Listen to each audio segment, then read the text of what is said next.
ꯇꯧꯔꯒꯦꯅ ꯇꯧꯕꯅꯦ ꯑꯗꯣ ꯃꯌꯥꯝꯁꯦ ꯀꯩꯗꯧꯋꯦ ꯑꯗꯣ ꯍꯥꯖꯤ ꯃꯨꯍꯝꯃꯗ ꯕꯕꯨꯜ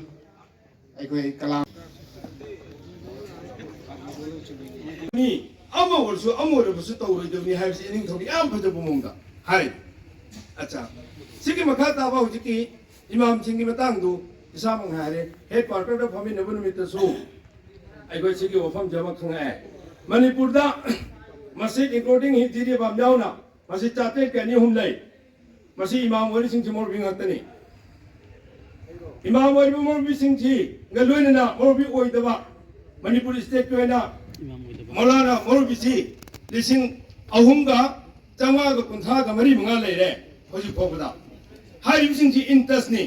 जमात की मरी देगी जमीयत की मरी देगी लेबस सुकुंबा सोशल करसिंग की ऑर्गेनाइजेशन की मरी देगी लेबिसिंग इंटरेस्ट ने नानी हेड क्वार्टर तारक पदगी होजी फोदा थीबदा हारि वफम जे कना गुमम ना हाइ की बिगिंग गांग की बिगिंग रिकॉर्ड लेती सिनात्र थमसे बाइसा हारिबिसिंग वफम जे हाइ सो हाइ हाइदे कुरान थिंगो वफम ने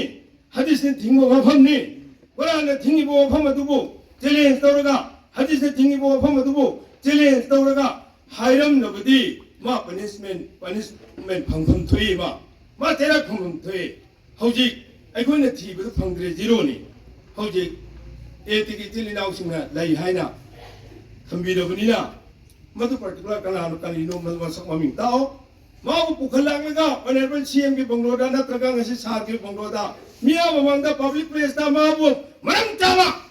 आपको दंदी पीबा से पीने नगद मक्ता लोखलक नगद आई तैयार नहीं रहे मी आई जो वफम जे नत्रा वाट प्रेहंजिन ब्रा चुमी फदन ए तिगी चिलिनाउ सिंग यामना फदन ताई अमसुंग डिसिप्लिन लाइना ए मदु लालिने है दिने लेने तु ताइना हाइनति याम फजबो मोंग फरे करिना इनिंगथौना इकोगी लाइव मिते बंगली चेने नाउ संगी असाउबु फादबी सोमदा एतिगी नुंगाइदब पेंदब नंसु थादोपी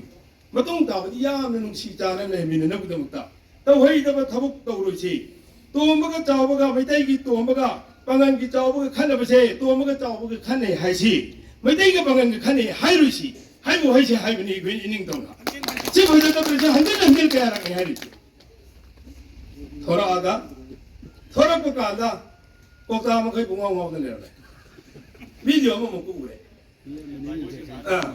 कना इंसिस्ट तौरि मकम तौरि मीडिया दा फमिन हरसिंग उरमनी सम हौ बहु द पमे अबा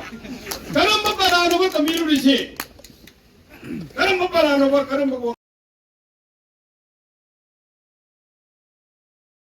मुजबदा अखोइगी हिस्ट्री बुदी याम इंटरेस्ट लेरे ꯄꯗ हिस्ट्री हाइबसे सुगाव यावदब यादबनी एना 72 ओइना माने हिस्ट्री जुम लीबगी हुजिकसु दुम हिस्ट्री दु लीरुरनो ताबी निगाय मी थोइन इंटरेस्ट लेतेना हिस्ट्री दुना नंगी आइडेंटिटी निने नंगी आइडेंटिटी दु याव ngasi akoina kauthup taragadi nang kanano ai armane hairusu mafam du leibe yadi asam adoga huzik manipur da yamna toina thoi ba aina yamna nukta natraga khabar da kagas da ngangna ba haibase yamna sathina nemba makhal खटनदना सुम लेब तारगदी मणिपुर दा शांति सुक्लाक लाओय तम्मी canoe हौग्रब सिंगदगी पारा तमननबनेना अना whose मसि पुथुवा सुम येलदना लेरगदी मदुगी solution सुक्लाई लेर अना यारिबो मखोय अखोय आइना याम तोइना हाय comment याम तौरप यावे नत्ती हैबा Facebook दा आइना नमा सोनबगी सुम पिक्तै लाक्सगे खितंग सांगबसु याय रिपीटेशन सु यावरा अनि साइगी गेना तौबने दो मयाम से कदवे दो हाजी मुहम्मद बबुल अखोई कलाम